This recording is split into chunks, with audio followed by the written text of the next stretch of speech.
All right, so I got a pair of the Air Jordan 14s in the Ferrari red. Got this on Nike Sneakers app. Honestly, did you guys try to get these or not? Was it something that you guys were interested in getting, and did you strike out on them or did you get them?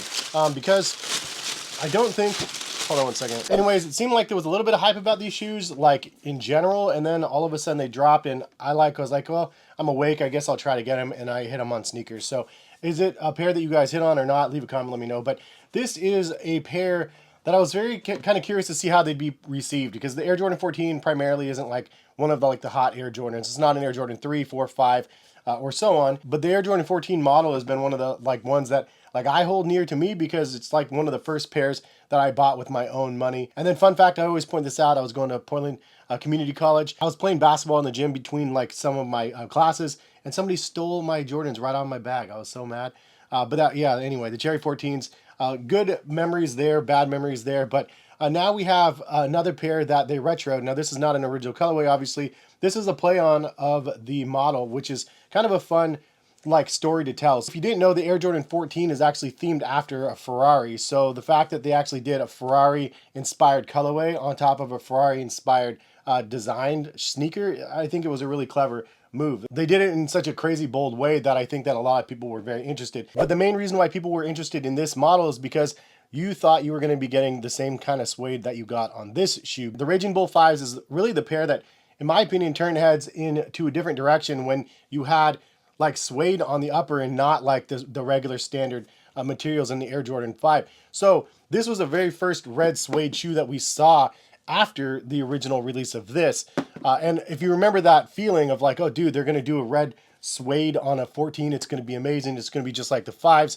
And then you got them and it wasn't quite as good as the napped suede on the 5s. It was kind of let down then. It's kind of the same now. It's very, very McDonald's-y comparison to the Raging Bull 5s even from the last retro. So it is what it is. It's kind of what is expected. Now, I did want to point out, between the two original releases, they did have the Toro Bravo 4s as well. Originally, we thought those were going to be suede as well, but they were nubuck instead, so not the same type of material. I think that the Toro Bravo 5s really was a special moment in red Jordans. And I think the Ferrari 14's kind of extended on that, but unfortunately, it's not the best model for most people out there. So it's not going to have the same love as this pair did, even though this one did crazy numbers. It's one of the best colorways of the Air Jordan 5s, in my opinion. I mean, it's a red suede Air Jordan.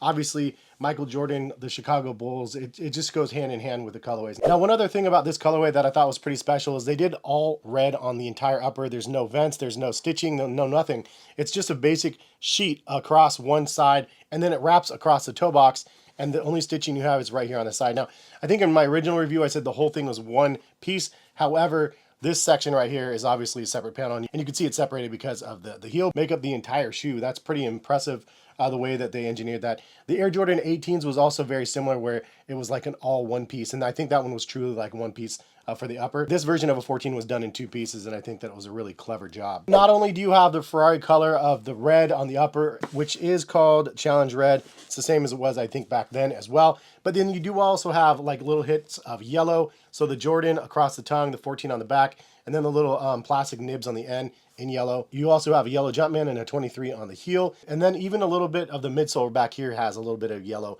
hits on that. I actually like that detail back there. Also, the little Ferrari-like logo with the Jumpman on the inside is yellow. And then you do have a little yellow dot 14 on the bottom. The midsole does have a carbon fiber inspired wrap. It is obviously just foam. I wish it was actually carbon fiber. That would be next level. I mentioned that 10 years ago as well. And then also, for this metallic section, I believe this is more of a muted look. Before it was shiny, chromed out looking, but it was plastic.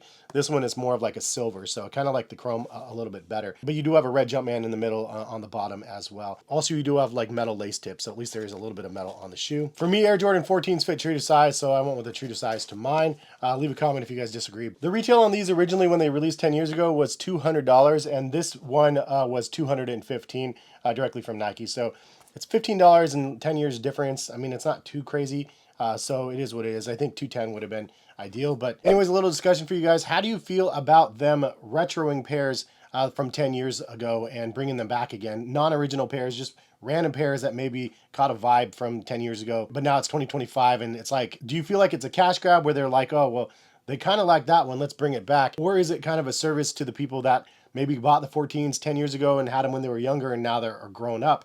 Now they want to get them again. I mean, honestly, it could be both. It could be a little bit of a cash grab, but it can be also something where you're bringing back a little nostalgia to people that were into sneakers and then trying to, loop them back in. And I don't think that that's necessarily a bad thing. I mean, ultimately, the people like myself that are collectors that have been buying over and over and over for years and years, do we get caught holding the bag because we have pairs that we cherished 10 or 15 years ago and now they're just kind of bringing them back out? Maybe, but ultimately, it's like, I mentioned this in another video. It's the legacy of what you're creating. The fact that now, like, my kid can have these, and he wasn't even around 10 years ago. He's 9 years old. So it's the fact that he can get a pair of these if he really wanted to is a good thing. And then it creates the legacy of the pair, and then it kind of can extend that sneakerhead sort of mentality for the future generation. So I don't think it's a bad thing personally. I think it's a great thing.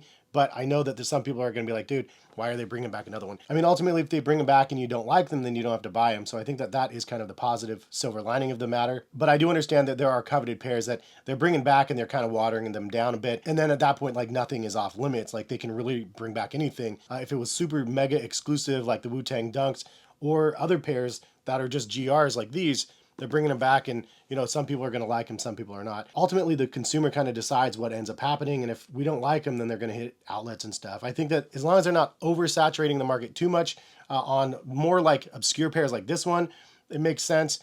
It's probably a good thing. Otherwise, they're going to just saturate them. Again, they're going to go to outlets. But other pairs that are more iconic, like the white cement 4s or the black cement 3s, they can make a lot of those, and I think it's good to get those on people's feet, get those in rotation, because those are pairs that they should be able to retro every 5 years or so and really keep the legacy of those models alive. But anyway, that's my 2 cents. What do you guys think? Leave a comment in the comment section. What do you guys think about the Ferrari Air Jordan 14s? Do you guys remember the reverse Ferrari ones too, the black ones? I had those on as well.